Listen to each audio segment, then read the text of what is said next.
Boa tarde. Nós estamos no último painel do primeiro encontro de escritores capixabas em Iguaçuí, é o nosso segundo encontro de escritores de Iguaçuí. Hoje a gente vai falar um pouquinho da prosa narrativa, a importância, né, dessa prosa histórica, e nós temos hoje aqui como convidados o Miguel Aparecido Teodoro, que é historiador, e também o Marcos Cândido Mendonça, que são os nossos entrevistados que estarão fazendo essa exposição.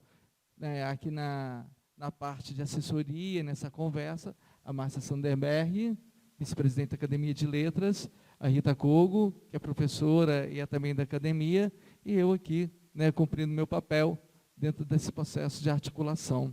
Lembrando que esse primeiro encontro de escritores capixabas em Iguaçuí, ele tem o apoio, né, da Funcultura, Secretaria de Estado da Cultura, e também dos incentivos municipais, como a Lei Paulo Gustavo, do MINC e o Governo Federal. Então, a gente passa para a saudação inicial de vocês, Marcos e o Miguel Aparecido Teodoro. Boa tarde a todos. Obrigado novamente, Carlos, pelo convite, né? É interessante a gente ter essa oportunidade para falar um pouco da pesquisa e também, talvez, despertar aí interesse pelas pessoas que estão por vir, né?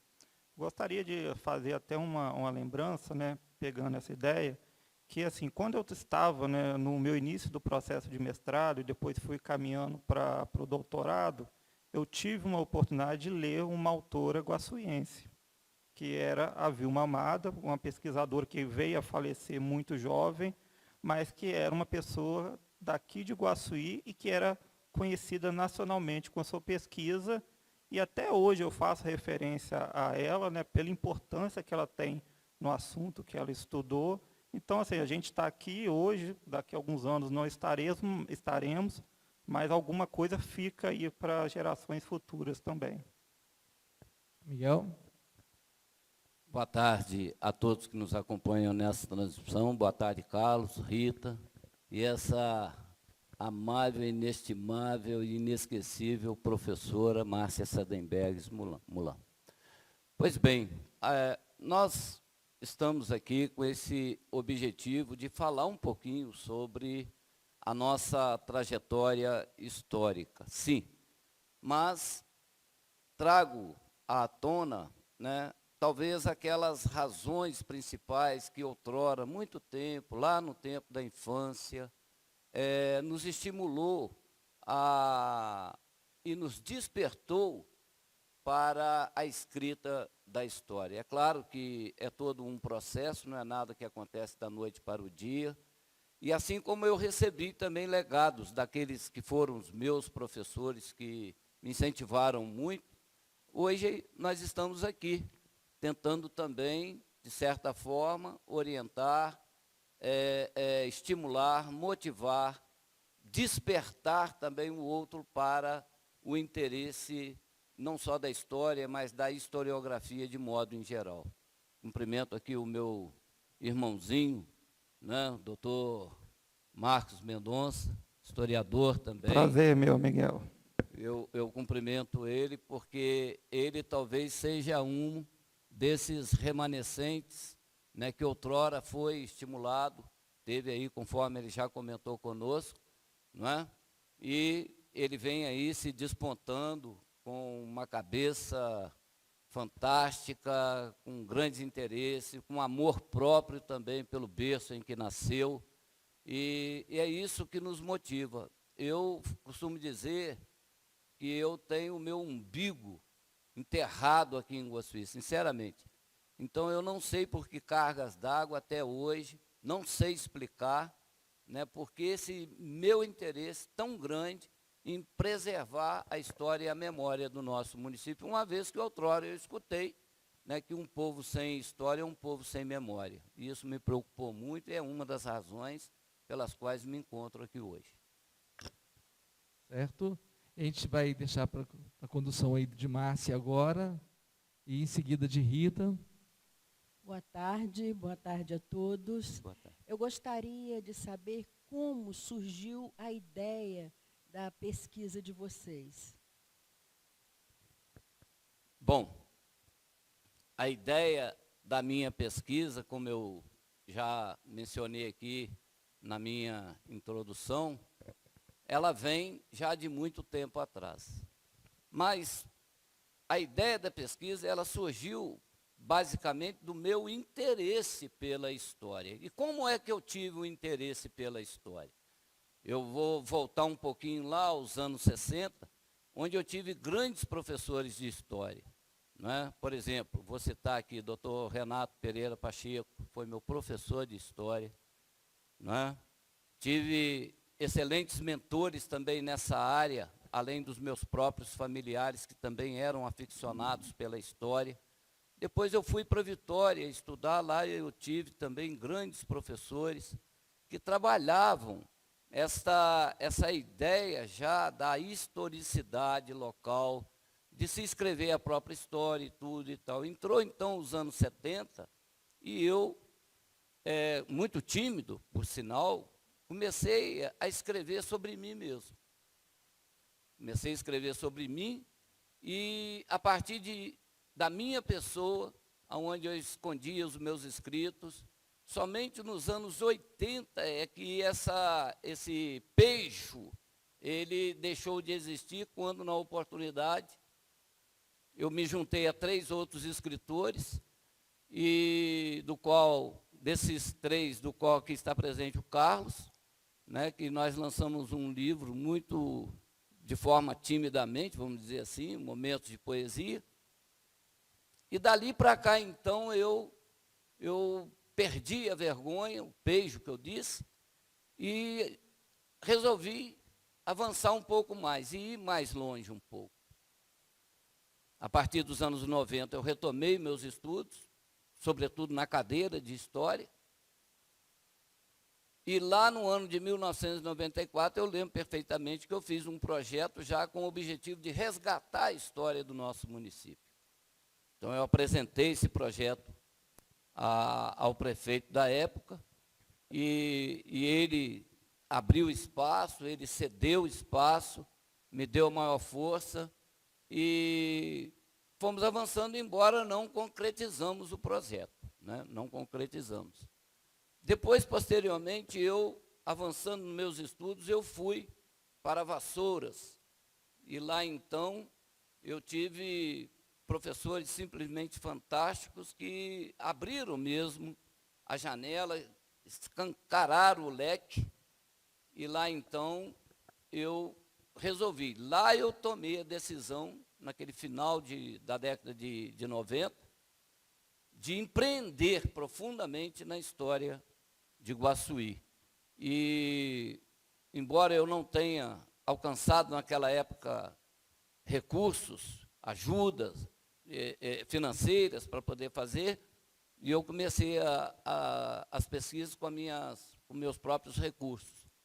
Então, aproveitando também a oportunidade de ter avançado mais um pouco nos estudos, quando eu estava fazendo o mestrado, então, pelo fato de ser bolsista pelo CAPES, eu aproveitava o ensejo das pesquisas que eu tinha que fazer para a universidade, para a qual eu cursava o mestrado, e também aproveitava o ensejo e fazia as pesquisas da história de Iguaçuí. Foi aonde eu levantei muitos documentos, tive a oportunidade de levantar muitos documentos, e posteriormente eu fui dar aula. Eu fiz concurso na Universidade Estadual de Minas Gerais, na cadeira de História das Ideias Políticas e Sociais, e lá eu conheci um professor pesquisador que contribuiu muito, né, na captura, na juntada de documentos que envolviam o nome de Iguaçuí, o professor Rogério Carelli, que eu não sei se ainda é vivo, mas se for, mando um abraço para ele, porque esse link está também disponibilizado na cidade de Carangola, onde se encontra a faculdade na qual nós trabalhamos. E ele, então, deu uma ajuda muito grande, e ele descobriu, né, me entregou em mãos uma pesquisa que eu tinha pedido para que fosse feita sobre a distribuição das terras aqui dessa região do Caparaó. Então, eu até mostrei, quando eu recebi esse livro, eu mostrei para o inesquecível Luiz Mulim. Ele foi à minha casa, falei: Luiz, tem uma surpresa para você, você vai ver isso aqui, você vai ficar encantado. O que era? O livro de registro da distribuição das terras possuídas, que foi essa pesquisa aqui que eu mostrei para ele, ele ficou impressionado, não é? A distribuição, segura aqui para mim, Marcos, faz favor, sem querer abusar de você. Então, está aqui, olha, livro de registro das terras possuídas, 1855, 1857, né? Freguesia de Nossa Senhora da Conceição dos Tombos de Carangola, onde fala de toda a distribuição das terras efetuadas no nosso município. Luiz ficou extremamente encantado com isso, e vamos avançar na pesquisa e tudo mais. Bom, resultado, em 2014, eu concluí, entre aspas, o livro Guaçuí, Colonização, História e Cultura, que lancei em 2014, desculpe, né? E ali, então, nós, lá nas considerações finais desse livro, eu disse, lembro muito bem, na página 329 desse livro, se não me falha a memória, nas considerações finais eu falo que a história não está concluída, porque a história, Márcia, não se conclui. A história não está acabada. A história, ela vai se construindo dia a dia. Veja bem, eu lancei esse livro em 2014. Marcos vem com aquele livro dele fantástico, falando sobre a criação das construções, né, Marcos? Vem falando e tudo, acrescentando mais a nossa história, somando mais.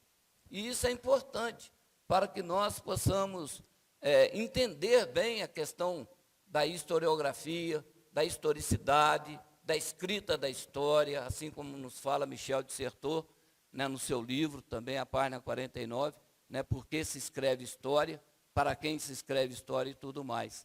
Então, eu retomo aqui um pensamento de um professor meu da escola austríaca, pós-doctor, Dr. José Augusto dos Santos, que certa vez ele me disse a seguinte frase: ninguém é dono do saber absoluto, todos contribuem para a construção do saber. Assim também é a nossa própria história, Márcia, Rita, Carlos. A história de Guaçuí é assim. Olha que 2014, quanta coisa se aconteceu nesses últimos 10 anos. Olha o que o Marcos vem trazendo aí também e o que mais aconteceu depois. Então, essa é um pouco da minha trajetória. Repito, não foi uma trajetória de rosas, teve muitos espinhos, muitas dificuldades, né? Muitos institutos fecharam a porta à nossa cara para a busca de documentos que comprovam os fatos históricos. E eu tenho surpresas impressionantes, sobretudo de documentos factuais mesmo da nossa própria história. Se eu tiver a oportunidade, daqui a pouco eu mostro para vocês. Tá bom? Mais ou menos assim. Eu já estava quase me esquecendo da pergunta, mas vamos lá. Eu vou falar mais do sentido da minha atração com o Guaçuí, porque antes disso eu pesquisei outras coisas, né? A pesquisa sobre Guaçuí e região, né? A região aparece muito mais nesse novo livro, né? Vou fazer um pouquinho aqui de propaganda rapidinho, né? Que é o Vale do Itabapoana, que foi lançado esse mês. Mas a minha atração por Guaçuí começou, na verdade, no doutorado, né? E aí vale, assim, né, lembrar algumas das minhas coisas que me motivaram também, porque, por formação, eu não sou historiador. A graduação, mestrado e doutorado foi sempre na geografia.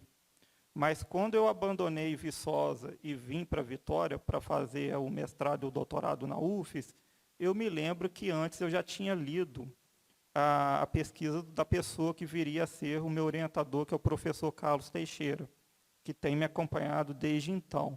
E quando eu li o trabalho dele, eu fiquei com uma ideia na cabeça: olha, é isso aqui que eu quero fazer. É desse nível esse rigor metodológico que eu quero acompanhar. E tanto é que eu vim para Vitória justamente para estudar com ele.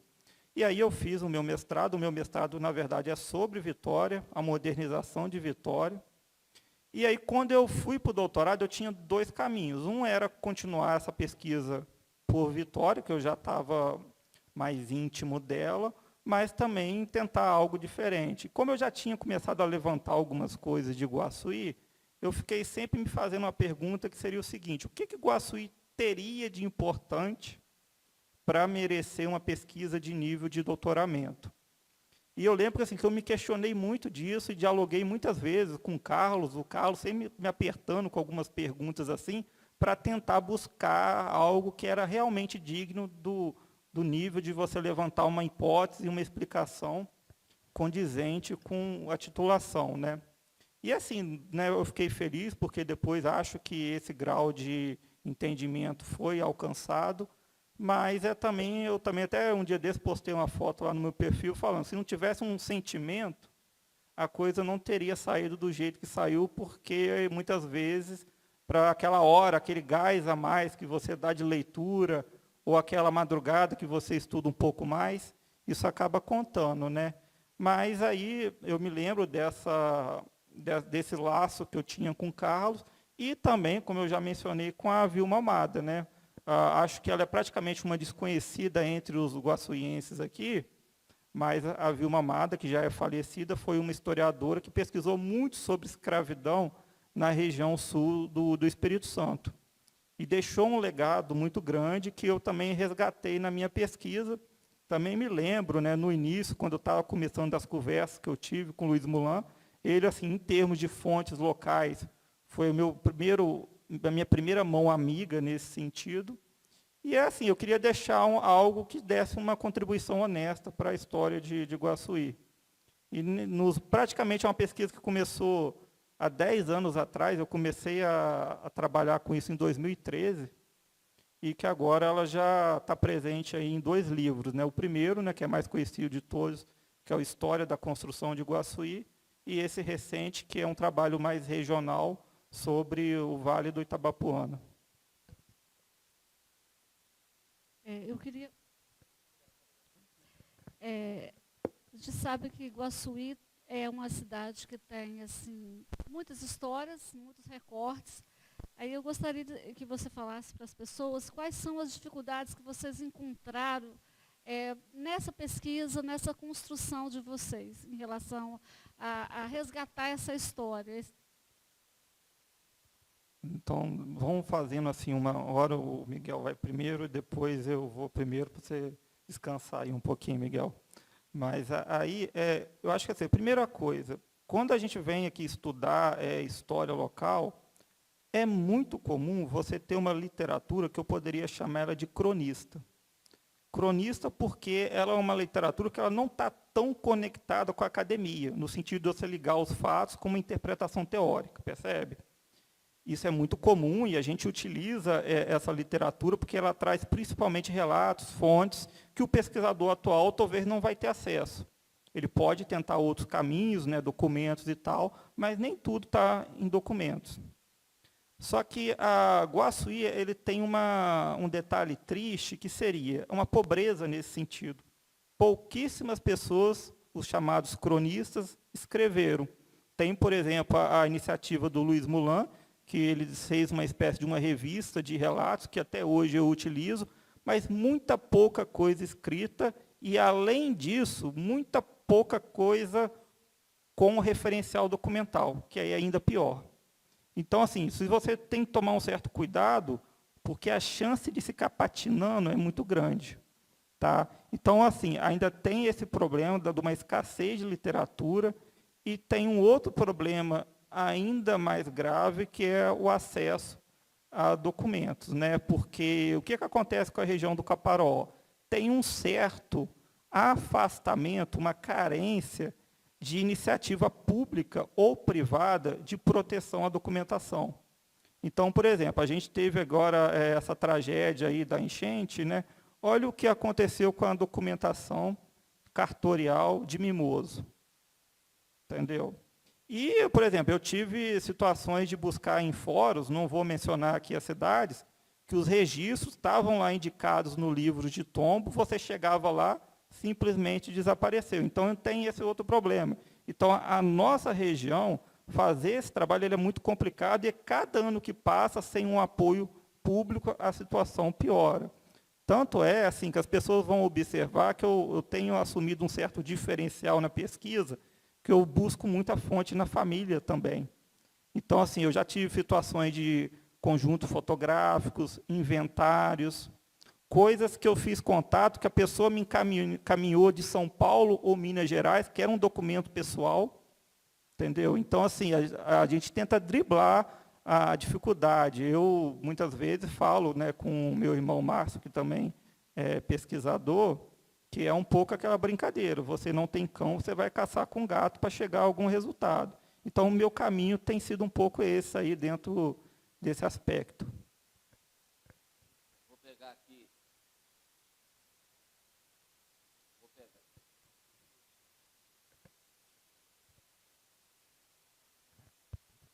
Vou pegar aqui uma carona aqui na fala do Marcos, exatamente sobre a questão da pobreza documental e a facilidade de patinação. Porque quando não se tem a certeza do documento para comprovar o fato, aí se tira atrás da orelha, que é o chamado doutor algum. E isso que está aí a gente não deve fazer, e é uma grande preocupação que eu tenho nesse sentido. E para vocês terem uma ideia, nós não temos na nossa cidade, não é, um projeto que respalda a preservação dos documentos históricos da cidade. Um exemplo muito prático, eu posso falar de agora, recente. Né? Vai lá no Colégio São Geraldo e vê se tem algum documento lá dos 100 anos que ele está fazendo agora no mês de agosto. Não se tem documento nenhum lá. Simplesmente desapareceram todos. Para vocês terem uma ideia, no ano de 2006, Marcos, eu vou falar, você não vai acreditar. Eu recebi uma denúncia de que tinha uns documentos antigos da prefeitura lá no CAIC e que estava sendo juntado para botar fogo, para ser queimado. Chegando lá, Márcia, você não acredita o que eu encontrei lá, andando no meio daquele monte de papel, chutando claro, com o pé. Qual foi o documento que eu encontrei lá que ia ser queimado? Vou mostrar para vocês. Eu estou recuperando ele. Está aqui, ó. Olha o estado que ele se encontra. Tá? Eu posso abrir aqui para vocês verem. Tá? Um rico documento da nossa história. E é o original, tá? Não tem nada aqui tirado do governo do estado, nem nada não. Aqui, ó. Eu nem vou abrir o livro para vocês verem. Tá vendo, Marcos? Olha aí.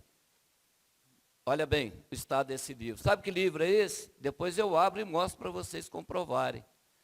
É o livro de registro da instituição da Câmara Municipal de Iguaçuí, onde tem a ata da implantação do município. Ia ser queimado, se vocês não sabem. Naquela oportunidade, eu não lembro agora em qual página desse livro que eu lancei em 2014 que se encontra, porque tudo é documento, não é? Eu encontrei um bilhete do falecido senhor Agenor Tomé, quando ele era vereador no ano de 1937, um bilhete dele justificando a ausência dele na reunião da Câmara. É um documento. Tudo é documento. Uma foto é documento. Um papel higiênico com uma narrativa assinado é documento, datado é documento. Para vocês terem uma ideia. Então, a pobreza cultural do nosso município, nesse sentido, é muito grande. E aí, então, se arvoram em se escrever a história sem comprovação de fatos. Eu estou aí lutando, Márcia testemunha. Hoje, Hoje mesmo, ontem, se não me engano, eu conversei com ela, requisitando para ver se ela tem alguma imagem, alguma foto do São Geraldo e tudo e tal, para a gente escrever essa história linear, entendeu? Da existência do São Geraldo, dessa comprovação dos 100 anos, porque não tem nada que comprova. No meu segundo livro, Por Essas Terras de São Miguel, eu escrevo sobre a história da paróquia de Iguaçuí, da paróquia de São Miguel Arcanjo, Por Essas Terras de São Miguel, de capela a matriz paroquial, é o título do livro, lancei em 2016. Nele, eu faço uma comprovação de documentos que se encontram, melhor dizendo, no livro de tombo número 1, que ia ser jogado no lixo.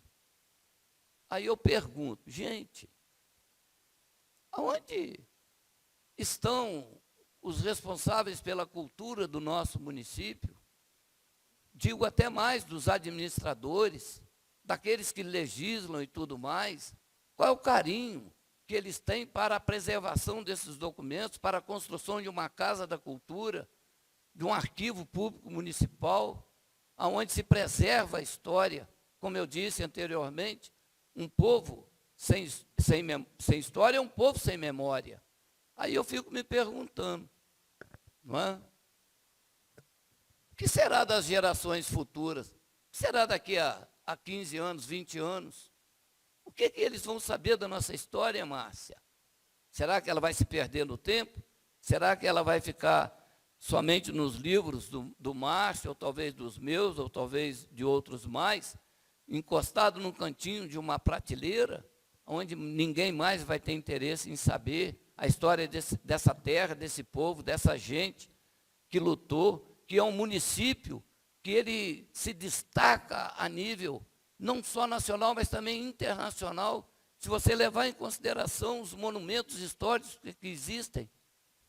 Procura saber se existe alguma coisa da torre de televisão, historicamente falando, fisicamente falando, a não ser a torre em si, a Casa Velha. Onde estão os aparelhos? Temos um museu em Iguaçuí. Olha quanto que nós poderíamos falar através da história, dos objetos que aqui foram construídos e tudo mais. Hã? Miguel, eu Sim. gostaria de aproveitar a sua fala e lembrar sobre que foram perdidas, eu acredito, todas as fitas que foram gravadas do Pró-Memória com pessoas ilustres de Iguaçuí. Eu lembro disso Todas perfeitamente. essas pessoas já estão em outro patamar. Em outra dimensão. Em outra dimensão. É. E essas fitas foram perdidas. Fitas que foram gravadas pelo Vanderlan, por professora Magali, Isso. e que até hoje sumiram. Simplesmente, quando o Luiz terminou o seu mandato, essas fitas pertenciam ao município. Ao município. Ele não carregou essas fitas. Desapareceu. E lá ficaram e lá desapareceram. Uma riqueza de documentários que foram feitos. Exatamente. Inclusive, numa dessas fitas, que eu tive a oportunidade de ir lá pesquisar, eles me cederam a fita, depois, lá mesmo, eu fiz o levantamento das pesquisas, onde, Marcos, eu encontro o nome dos 6 padres que antecederam o padre Miguel, né, através do depoimento do Sr. Vladimiro, né, o pai da dona Madalena Emery, não é mesmo? Então, ele faz o relato que ele conheceu uma boa parte daqueles padres e falou em outros anteriores. Como aqui eu tenho também um documento de próprio punho, do Sr. Marcílio Henrique da Fonseca, que o avô dele era padre. Dá para você gritar? Está aqui o documento, está aqui. Ó. Ele, pouco antes de falecer, ele mandou para mim, né, aqui, ó, ao diácono Miguel Teodoro. Então, aqui está o documento, um texto de próprio punho, que eu mostro para vocês, por isso que eu falo que documento é documento, não importa, não é? Está aqui, ó, com a letra dele, está vendo? Isso aqui é a letra do Sr. Marcílio Henrique da Fonseca, e atrás estão os documentos de comprovação do padre, quer ver o nome do padre? Vou te falar, que era o avô dele, que foi, inclusive, o colonizador aqui da região da Santa Catarina, padre Joaquim Rodrigues da Fonseca Leitão, está vendo? Ele me mandou os documentos, falou assim, um dia, se você puder, escreve sobre ele. Logo depois, o Sr. Marcílio faleceu. Mas o documento está na minha mão, assim também, como eu quis escrever no meu livro, no meu primeiro livro, sobre o doutor Chiquinho. Não preciso nem mencionar para vocês quem foi doutor Chiquinho, não é mesmo? Mas, lamentavelmente, a família, na época que eu fui atrás dos documentos, não me cedeu os documentos.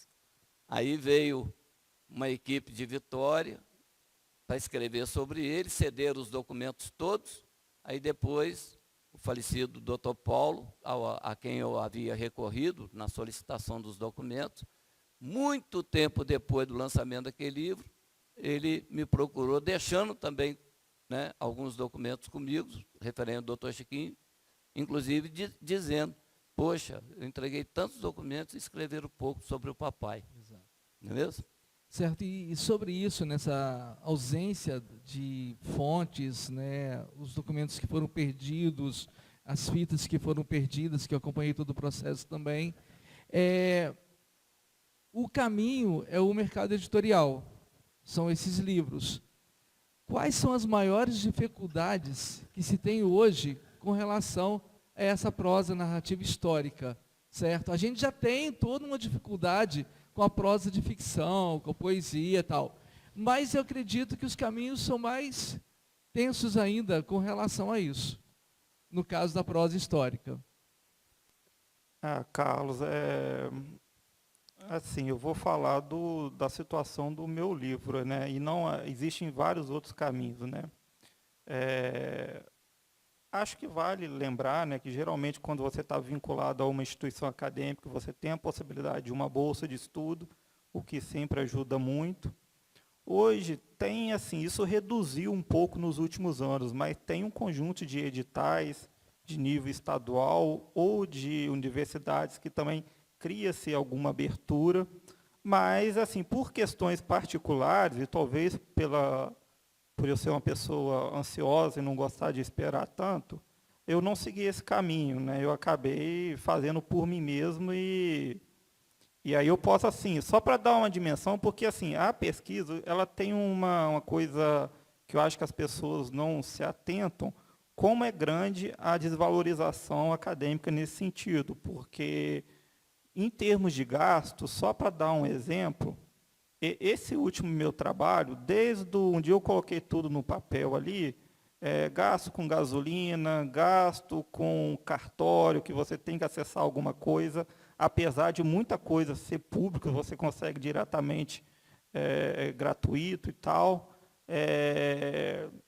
O gasto com revisão gramatical e com a própria editora e tal, o meu livro ficou mais ou menos em R$13.000, esse que eu estou aqui lançando. Mas não tem ali nenhum centavo em termos de horas de trabalho, que é a maior parte do gasto, né? Então, assim, eu tenho um acúmulo de conhecimento apenas sobre Iguaçuí de 13 anos. Em termos de vida acadêmica, isso começou em 2007, e é um trabalho, a bem da verdade, a gente tem que falar a verdade aqui, que ele é mal remunerado para falar que não é remunerado, né? Nesse sentido, né?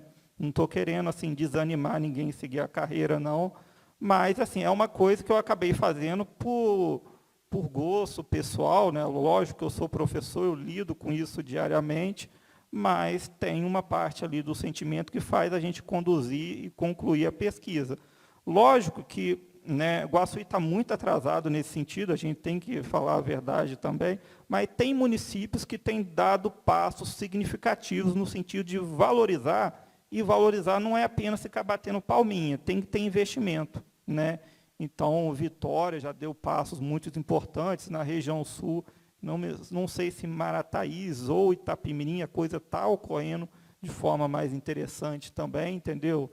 E aqui a coisa ainda está por ser feita, né?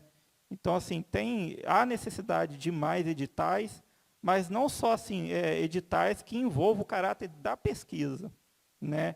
Isso ainda falta também, que crie um grupo que a pessoa possa se dedicar àquilo ali, sem ter que fazer igual eu fiz nos últimos anos, que é sacrificar os meus finais de semana e a madrugada dentro, né? Mas eu acho que as dificuldades, no sentido geral, é um pouco isso aí, né?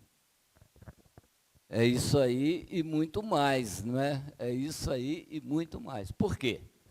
Porque eu costumo dizer assim, se a gente, não sei o Marcos, mas se eu falar por mim, se eu fosse depender de viver da escrita, não que não tenha conteúdo para escrever, sim, tem conteúdo, tanto é que eu já publiquei 10 livros. Mas se eu falar com vocês que a renda desses 10 livros ainda que são vendidos, né, em várias livrarias do Brasil e tudo mais, além de ser vendido online por diversas empresas aí online, né, eu costumo dizer que aquele menino que joga aqueles negócios ali para o alto, ali no sinal, é capaz de ganhar mais dinheiro do que a gente que é escritor, entendeu? Então, o que resta para o escritor? Aí vocês poderiam perguntar assim, poxa, mas se não dá renda e tudo, por que vocês fazem isso?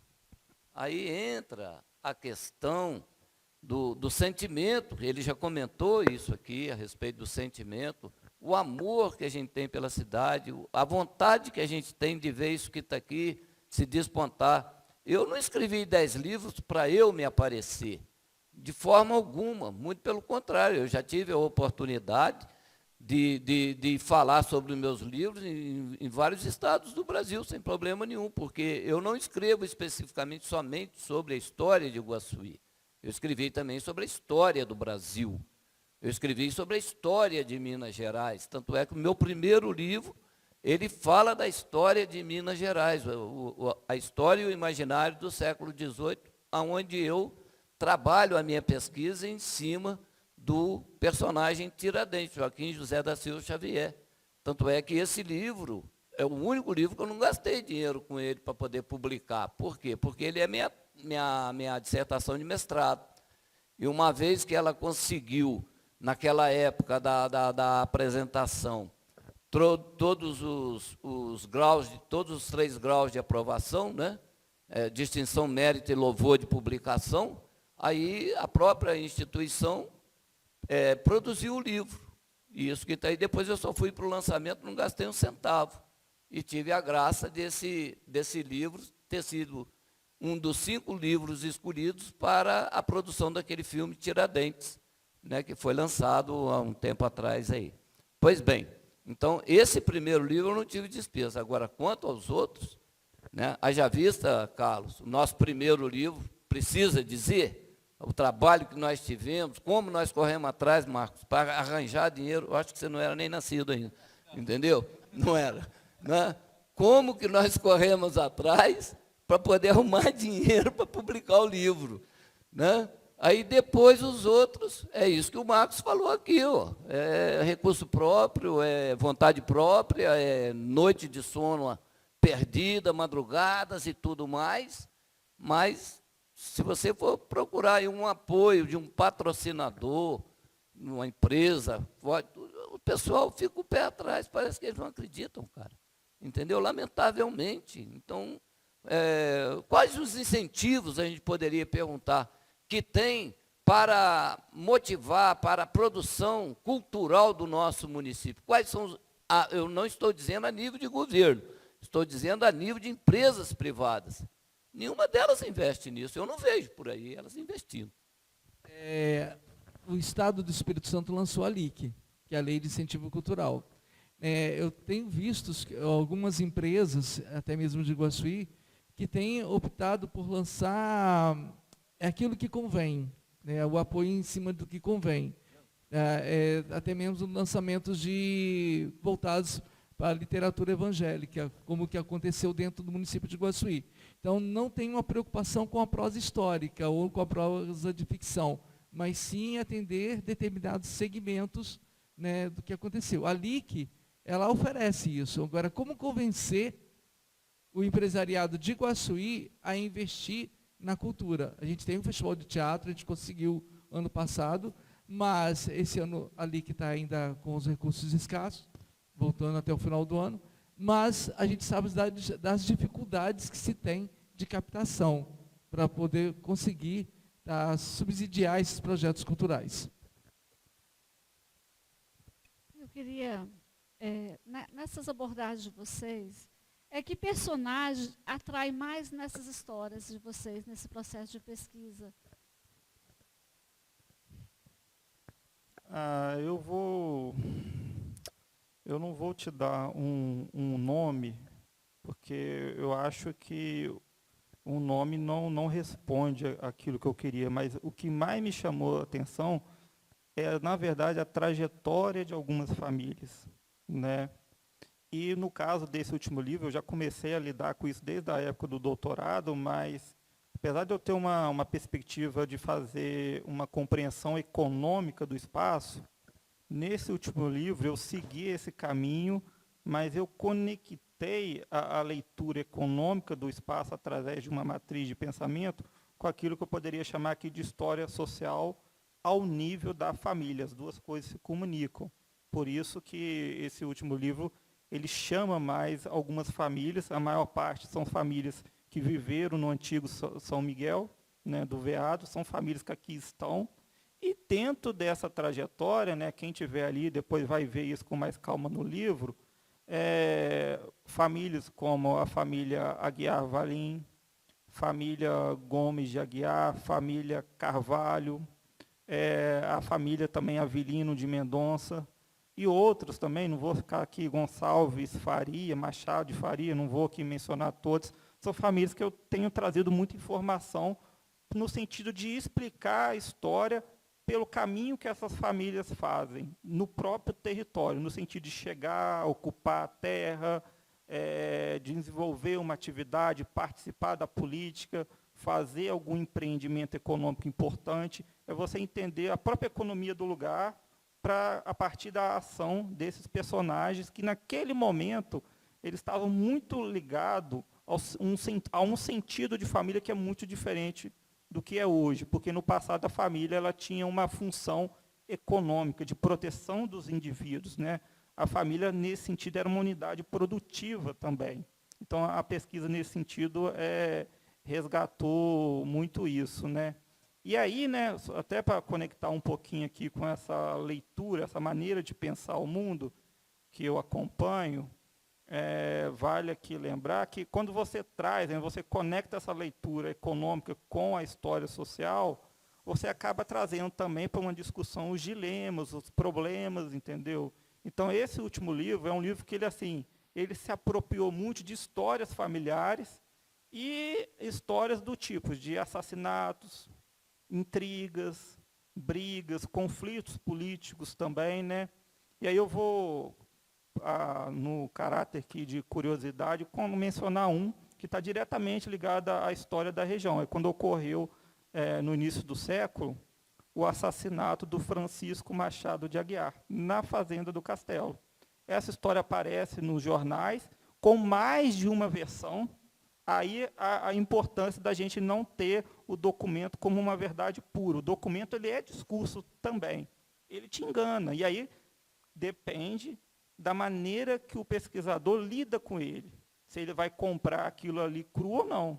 E aí depende da maneira que ele enxerga o mundo, uma série de fatores ligados à sua formação. Mas sem aqui querer defender um lado ou outro, né, do sentido documental, ele é assassinado por um imigrante, né? Teve uma intriga entre os dois, aí o colono imigrante italiano questionou o patrão, e aí ele vai e assassina o dono da fazenda, o patrão dele, senhorio dele. Só que o que acontece? Aquilo acontece num contexto que vai criar todo um misticismo, e aí eu estou começando a puxar a discussão para aquilo que você tinha me perguntado antes da gente começar aqui a conversa. E aí o que cabe? As pessoas criaram assim, olha, o problema começou ali. Porque a partir dali a família do proprietário, do senhor, começou a perseguir os trabalhadores, ou a partir dali caiu uma praga sobre a fazenda, e a partir dali a fazenda começou a sua decadência. Eu apresento isso porque isso faz parte da vida, no sentido que ela vai orientar pensamentos. Mas na minha posição e dentro da minha orientação teórica enquanto pesquisador, eu tento mostrar que isso não dá conta de explicar a realidade. Então, assim, o que eu apresento no livro é o quê? A saída do momento de apogeu econômico da nossa região, no qual a Fazenda do Castelo é o principal, ou um dos principais centros, está ligado com as transformações que vinham acontecendo no campo. Então, eu não deixo de considerar o fato discursivo ou mitológico, mas eu aponto que ele não dá conta de explicar a realidade dentro da maneira que eu penso o mundo, entendeu?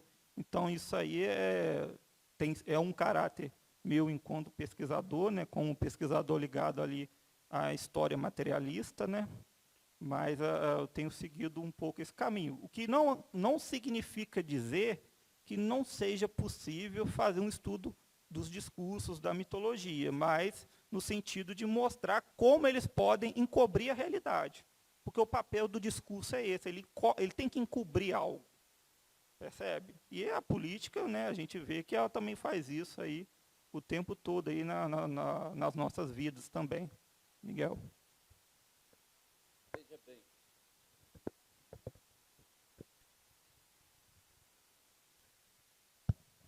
Veja bem.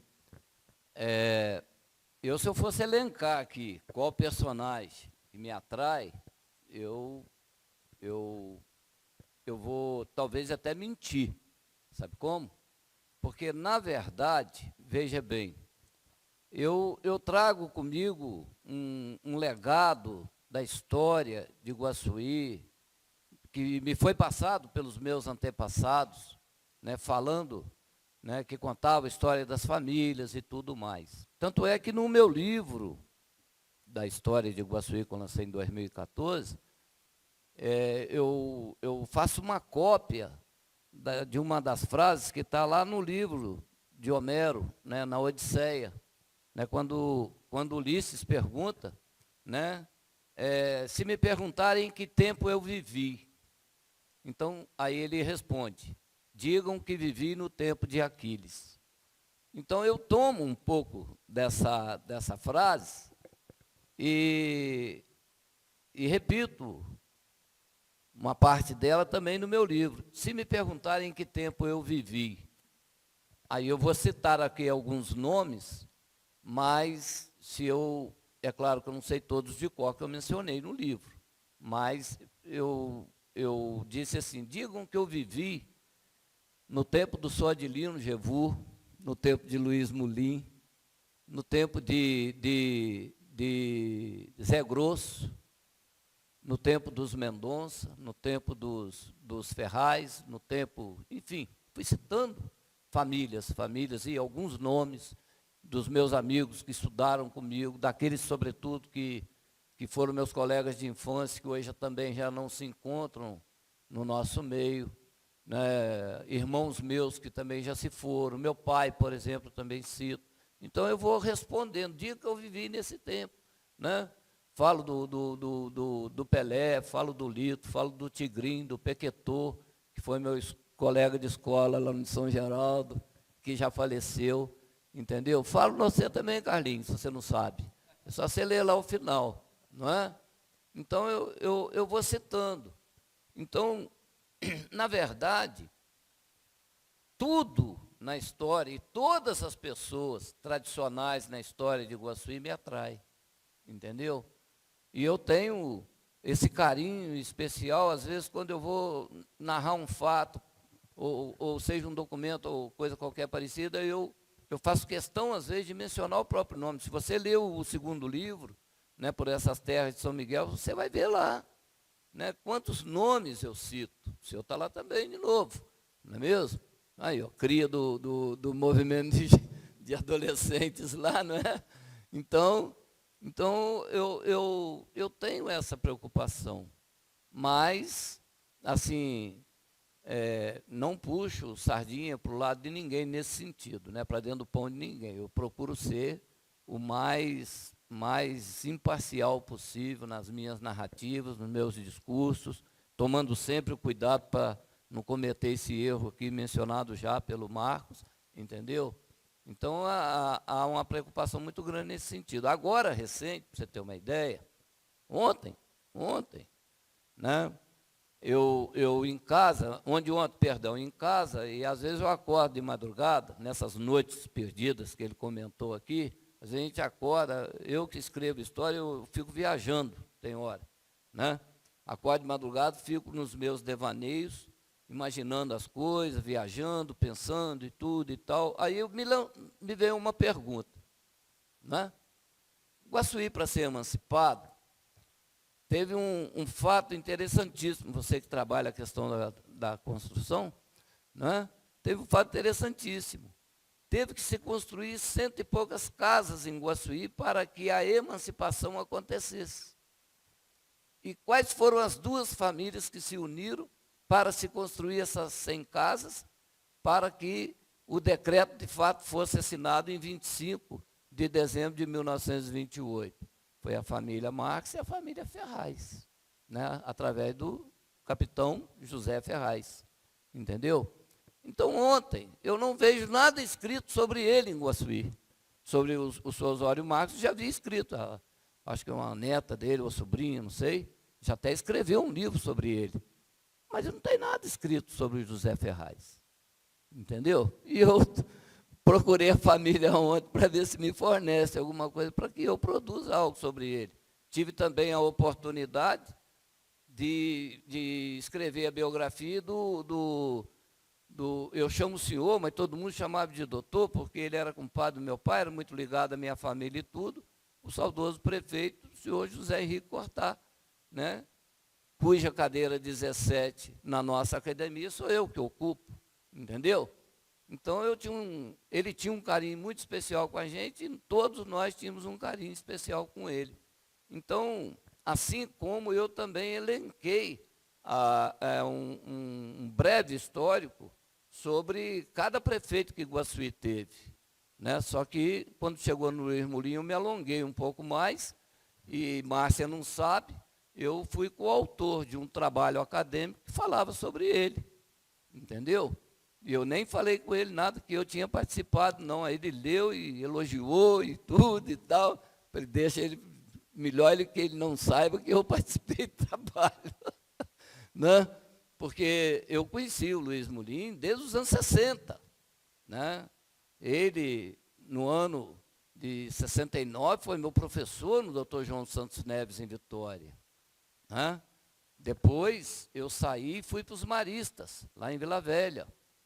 Entendeu? Depois ele veio ser meu professor aqui. Então, Rita, respondendo a sua pergunta, se eu for dizer que qual me atrai, talvez eu possa cometer um pecado, porque, na verdade, todos aqueles que ajudaram a construir a nossa história me atraem, tá bom?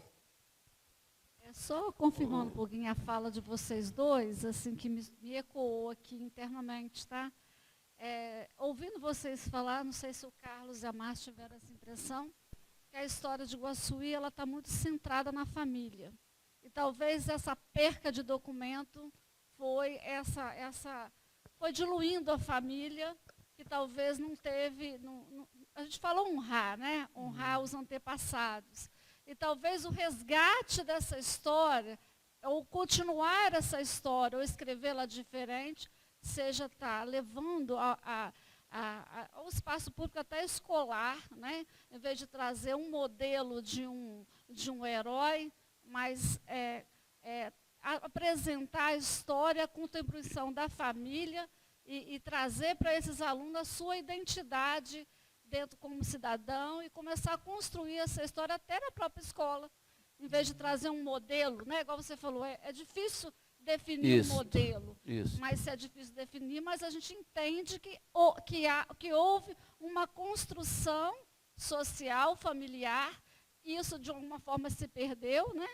E talvez começar por essa, né? Plantar essa semente, né? Quem são as famílias que contribuíram e de onde é a minha. Talvez isso Exatamente. eu consiga implantar dentro das nossas crianças, dos nossos jovens, um pouco esse resgate da estima familiar e do sentimento de pertencimento. Né? Porque eu acho que quando se perde a história, se perde.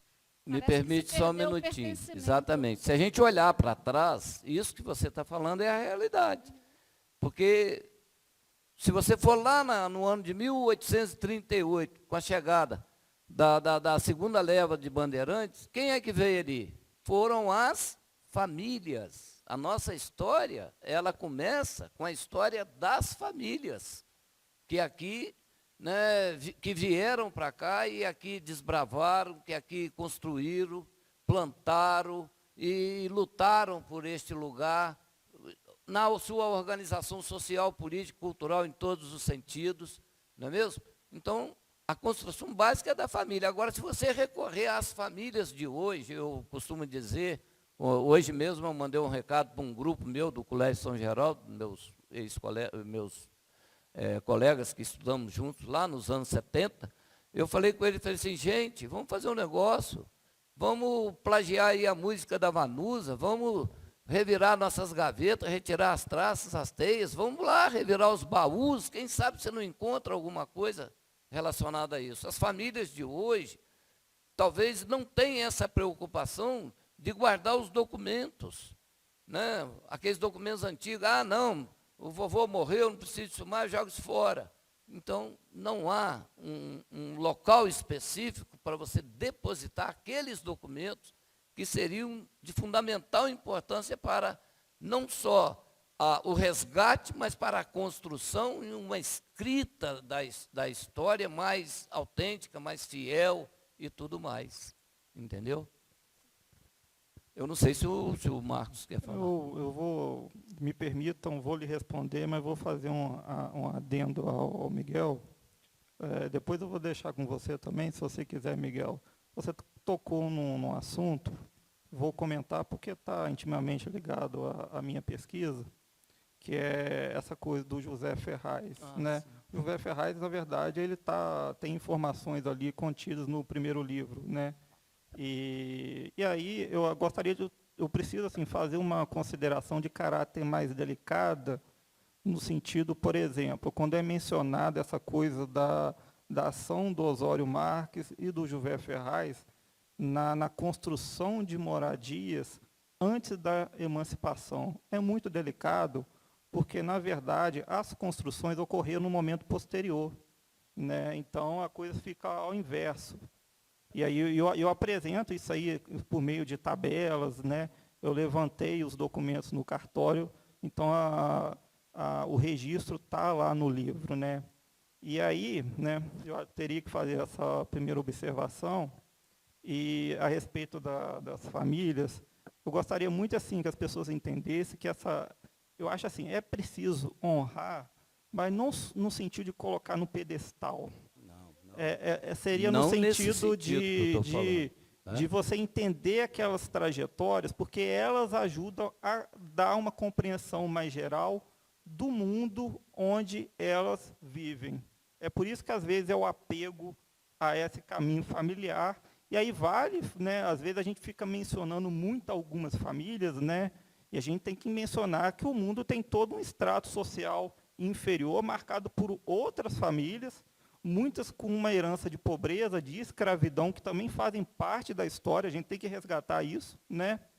E aí, e às vezes, né, isso vai ficar muito apresentado nesse livro atual, como a família, são poucas famílias, e como elas reuniram por muito tempo, concentraram a riqueza. Uma riqueza no passado, na forma de escravos, e depois uma forma de terra.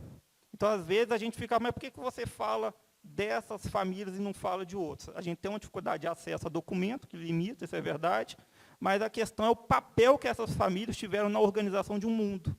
Né? Então, vou dar um outro exemplo. Quando a gente vê a trajetória da família Aguiar Valim, que hoje aqui é conhecido só como Aguiar, tem que lembrar as pessoas que vão assistir que a gente tem duas famílias Aguiares aqui em Iguaçuí. A família Aguiar, estou me referindo que foi proprietária da Fazenda da Cachoeira e do Castelo. A concentração de riqueza que eles tiveram num certo momento, na forma de escravos, entendeu? Então, isso marca, isso cria uma ordem social no lugar. É por isso que eu volto nelas, porque isso me ajuda a entender e explicar o mundo. E é um mundo passado, mas que ainda deixou reflexos no presente. Entendeu? Então, é esse meu apego com as famílias. E a coisa assim, é tão no sentido de você descartar hipóteses fraudulentas, porque, nesse livro, eu dediquei um capítulo à família Avelino de Mendonça e à família Gomes de Aguiar, a qual eu faço parte. Logicamente, por eu estar dentro do seio da família, isso me permitiu aberturas que outras pessoas não teriam, né? De coisa de você pegar documentos que estavam lá no baú mesmo, e você resgatar trajetórias que são muito delicadas, né? Mas isso é tudo feito com uma crítica, né? Eu estou criticando, não assim, nitidamente a família, mas a ordem social que elas viveram e fizeram parte também, tá? Mas essas famílias, elas não têm culpa de terem herdado terras imensas. Se você vê lá a questão da Fazenda do Castelo, 1951, a Fazenda do Castelo tinha 1.500.000 covas de café plantado. 1.500.000 covas de café plantado, lá em 1951. Registro, inclusive, até vídeo filmado na época, né? Do narrador de São Paulo que veio para fazer. Era uma propriedade extremamente independente, lá tinha tudo, tinha capela, tinha delegacia, tinha campo de futebol, tinha time de futebol, tinha armazém, tinha serraria, tinha olaria, tinha a extração do leite, a criação do gado de corte, mais o café, mais a produção de derivados de cana, aquelas coisas todas, né? Cana de açúcar, melado, e vai embora por aí afora. Então, ela era uma propriedade altamente independente, tanto é que em 1951 se pensava em criar até uma usina hidrelétrica lá, para concorrer com a usina do Trajano em Alegre, para fornecer energia para Guaçuí. Tudo bem, não é o caso, mas quando eu falo da família, eu não falo com o intuito de enaltecer essa ou aquela família, de forma alguma. O que eu falo aqui, quando eu falo assim, dando a resposta àquela pergunta que eu falei, né, que eu fiz uma cópia lá do termo do livro da Odisseia lá, eu também falo, eu não falo dos ricos, somente nos ricos, mas eu lembro muito quem foi o Zé Grosso em Guaçuí, quem foi o Zé Pedro Carroceiro, quem foi o Pedro Antônio, quem foi Soni Canô, quem foi o Platino. Isso são famílias pobres que ajudaram a construir o nosso município. Então eu falo neles, falo deles, entendeu? Com alegria. Quem foi esqueci o nome do pai do Pequetô, né, um ferroviário, quem foi o Chefinho, pai da nossa irmã acadêmica aqui, a tia Vera. Não, são pessoas simples, humildes, que ajudaram a construir a nossa história e que eu menciono no meu livro com alegria e com prazer. Quando eu falo da questão de uma família de modo especial, né, eu lembro que eu encontrei documentos que narram que eles construíram a casa antes. Depois eu posso até, procurando lá, te mostrar, para que não haja dúvidas, né? Mas eu não busco enaltecer este ou aquele personagem. Quando eu escrevi sobre o Luiz Murim, em momento algum eu venho enaltecendo. Eu falo sobre a persona que ele era, a pessoa digna, eu falo sobre a capacidade dele, a inteligência, o quanto que eu aprendi com ele, assim como eu aprendi com Márcia, entendeu? Como eu aprendi com o professor José Cirilo Sano, que eu também falo no meu livro, pessoas simples, todos vocês conhecem, não há necessidade, né? Tantos outros professores, meus amigos, de família simples, pessoas simples, que continuam simples até hoje. Então, eu falo deles com carinho, com orgulho, com prazer. O professor Roberto, por exemplo, Roberto Formigão, né? Pessoa que trabalhou conosco no São Geraldo, hoje é cego. Converso com ele com a maior alegria do mundo, uma pessoa simples, que eu também cito no meu livro, mas pessoa que ajudou a construir também a nossa história. De uma maneira ou outra, todos colaboraram para a construção da nossa história. Volto aqui à carga da frase daquele meu professor, que diz que ninguém é dono do saber absoluto. Todos contribuem para a construção do saber. Então, ninguém é dono da história absoluta. Todos contribuíram para a construção da nossa história. Desde a família de Luiz Francisco de Carvalho, que era uma família de pessoas abastadas, como a persona da figura Teodora, que era uma escrava, que trouxe para cá, no seu colo, a imagem de São Bom Jesus, de Livramento, que se encontra ali na matriz até hoje. Entendeu? Então, eu tenho carinho e respeito por todas essas pessoas. Exatamente isso. Quando eu falo em honrar a família, eu falo assim, resgatar a origem histórica, né, porque a gente não é só a classe privilegiada, não. A gente tem um legado de muitas pessoas de origem simples, mas que construíram, né, na verdade foram grandes construtores, deixaram grandes legados. Então, resgatar é abraçar essa história, né, enquanto honrar toda uma construção familiar que está decadente, consequentemente está refletindo hoje, né, nessa carência, nesse vácuo histórico que a gente tem hoje. Então, eu penso que o caminho seria resgatar esse processo de reconstrução histórica, como o Marcos disse, questionar, né, as questões mitológicas, não descartar, mas questionar, trazer à tona algumas verdades que precisam ser ditas, mas abraçar isso como honra, como um processo de construção. Claro, claro. Eu, por exemplo, sem querer avançar muito, mas só eu tenho uma preocupação muito grande, conforme eu já mencionei aqui atrás, no livro de Michel de Certeau, que ele faz duas grandes perguntas importantes. Por que eu menciono isso? Porque eu, apesar de ter sido bolsista pela CAPES no meu curso de mestrado, quer dizer, eu venho da escola filosófica brasileira, mas os meus professores foram de escolas estrangeiras, né? Da escola francesa, da escola inglesa, da escola portuguesa, da escola austríaca e da escola alemã, aonde a gente virava e mexia, ele estava sempre puxando a orelha da gente, falando para a gente tomar o cuidado na escrita da história. E Michel de Certeau faz esse lembrete, conforme eu mencionei. Para quem se escreve a história? Por que se escreve a história? Você escreve uma história encomendada? Está vendo? Então, a gente tem que tomar cuidado nesse sentido. A gente está caminhando para o final desse painel. Primeiro, a gente agradecer a Ana Moraes e o Igor, que estão acompanhando lá na Secretaria de Cultura do município. A Vera Moraes, que você citou ela aqui, ela diz: Miguel e Marcos, tudo passa pelas mãos dos idealistas não políticos, e são vocês que impulsionam nossa cultura e história. Parabéns por escreverem e buscarem salvar nossa memória. Né? E em cima do que o Miguel já adiantou aí um pouquinho, e se coloca, fale um pouco do livro que vocês estão, o Marcos lançando nesses dias, o Miguel tem o trabalho dele também. Fala um pouco desses livros e qual o projeto futuro. Né? O que vocês têm em mente para poder estar preservando essa memória, essa prosa histórica? O livro, né, que eu já até mostrei aqui no início, né, O Vale do Itabapoana, Perspectiva e Trajetórias Familiares da História do Sul Capixaba, é um trabalho que, em boa parte, ele é um desdobramento do anterior, né, que é a história da construção de Iguaçuí, no qual eu vou analisar a formação social e econômica do Vale encarada como uma região histórica. Então, temas que fazem parte da pesquisa foram a ocupação das terras, a escravidão, a montagem de uma plantation cafeeira, né, com o uso do latifúndio e do trabalho escravo, como é que se deu a abolição aqui, as consequências da abolição, como é que a economia no campo driblou, de certa forma, o próprio processo de abolição. Então, é um trabalho que ele vai mostrar o processo de montagem da estrutura produtiva na nossa região, quando ela chega ao seu apogeu, posterior à escravidão, e como vai se dar o esgotamento desse processo.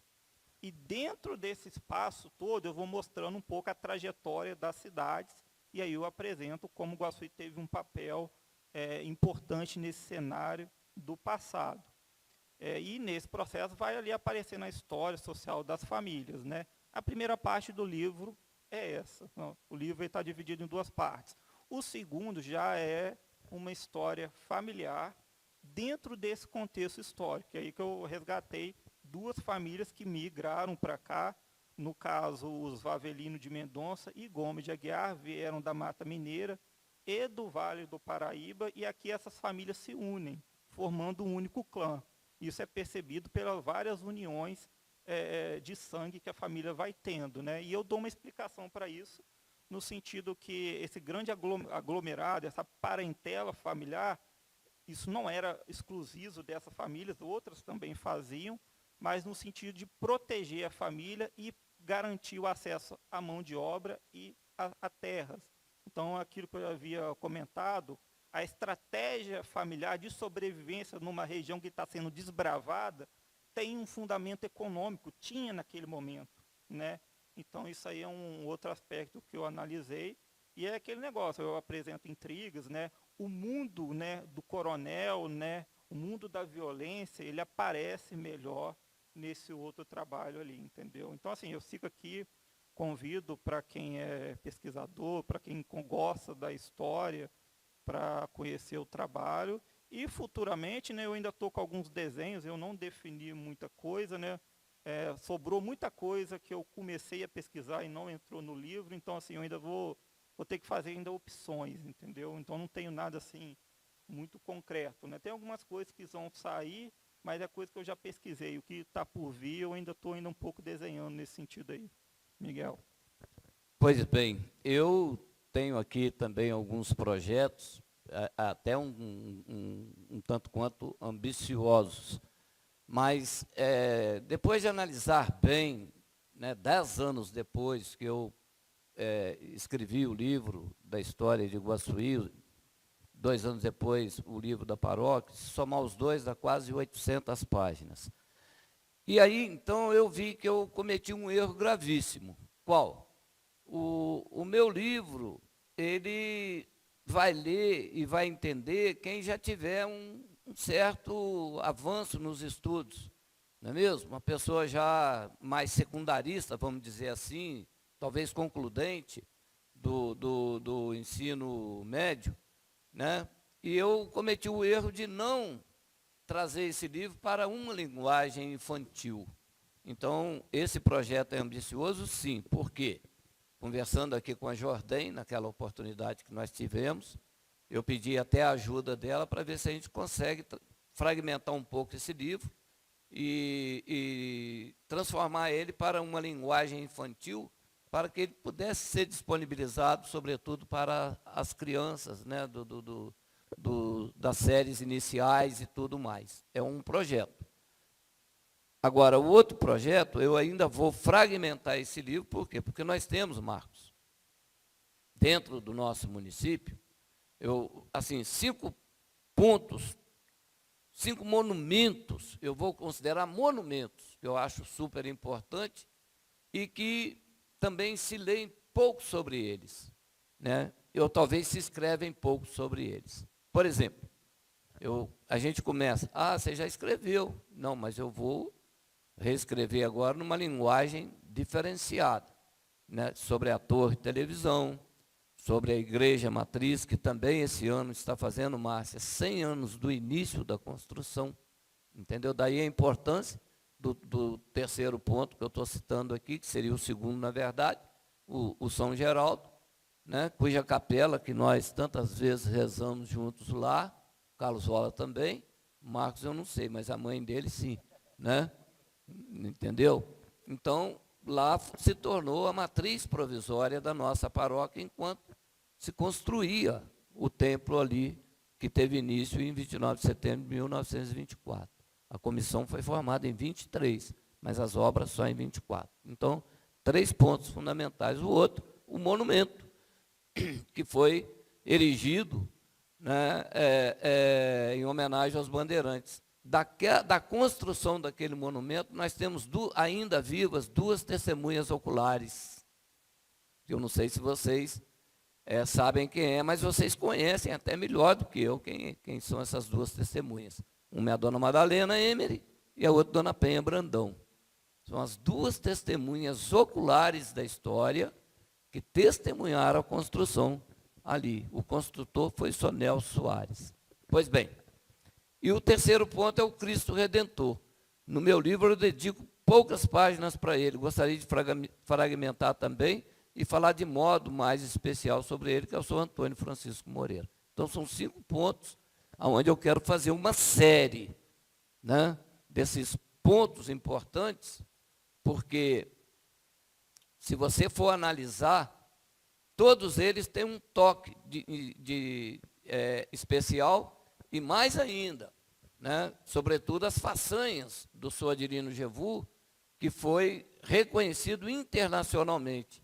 Poxa, quem foi Sr. Adirino Gevu? Se você perguntar na rua, ninguém sabe. Entendeu? Mas o feito dele está lá em cima.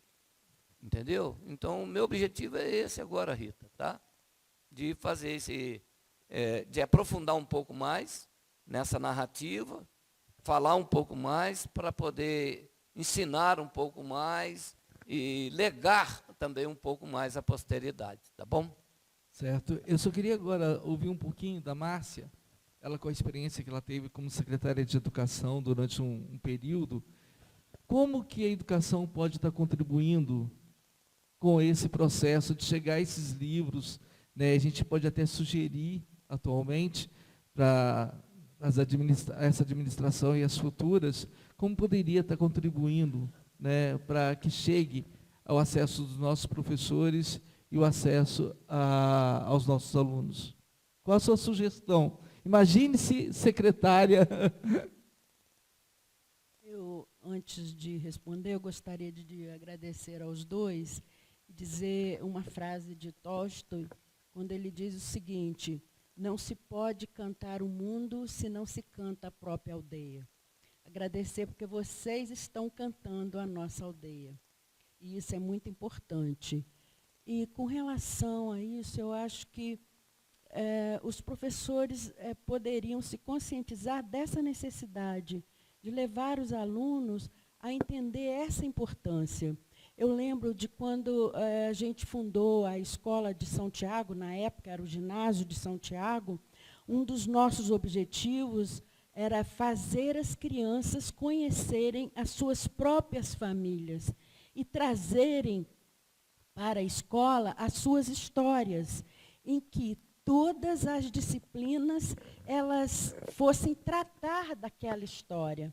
Então, entrava a história, entrava a geografia, entrava a matemática, o português, porque tudo é possível se concentrar nessas histórias. Era uma escola pequena e era mais fácil, mas eu acho que não é difícil para a criança entender que cada um tem uma história. Cada um pode mostrar a sua história. Cada um contribui na construção dessa história. Eu acho que começa por aí, dentro da sala de aula, valorizando a história de cada criança e de cada família. E partir para outras histórias, né, que estão aí para serem contadas. Certo. A gente quer agradecer ao Miguel, né, Miguel Teodoro, ao Marcos, né, a participação da Márcia e da Rita Colbo, dizer da importância que a gente está procurando dar a todos os escritores aqui de Iguaçuí, escritores da região, do estado. A gente teve a participação durante esses 3 dias de escritores daqui também do estado, né, a escritora Neuza Possati, o Márcio e a Sabine, que tiveram aqui ontem da editora Couso, no caso o Daniel Suete, também a Isabel de Varsay, a Neuza Possati. Tá? Então, todas essas contribuições foram importantes para traçar um painel daquilo que a gente pretende, o papel da academia também diante disso tudo. Falta ainda investir mais, falta trazer mais pessoas para estarem conosco, mas é muito importante que está o primeiro passo. Então, a gente agradece imensamente a todos vocês, agradece ao governo municipal, né, através das leis que estão aí hoje do Funcultura, com o investimento com o Estado, né, agradecer o Estado, agradecer a Lei Paulo Gustavo também, que propiciou parte desse evento que está aqui hoje, e ao Funcultura, que eu acho que é importante que o Estado tenha esse olhar para o interior, nessa política de co-investimento, para que possamos fazer, né, a cultura acontecer, a literatura emergir. Então, a gente agradece imensamente a todos vocês, agradecer ao Vlad, da Stream, aqui que contribuiu com o nosso processo aqui hoje, agradecer também a Rádio 90.5, que fez uma excelente divulgação, a todos que participaram, né, direto ou indiretamente, desse evento. A gente agradece e tem os próximos, né? A gente prometeu fazer um com o ensino médio, aqui fazendo pela manhã, com toda a força que merece, né, estar falando dessa prosa narrativa. E no mais, a gente agradece também a participação aqui pelo chat, pelo YouTube, né? E no mais, fazer novos eventos. Muito obrigado.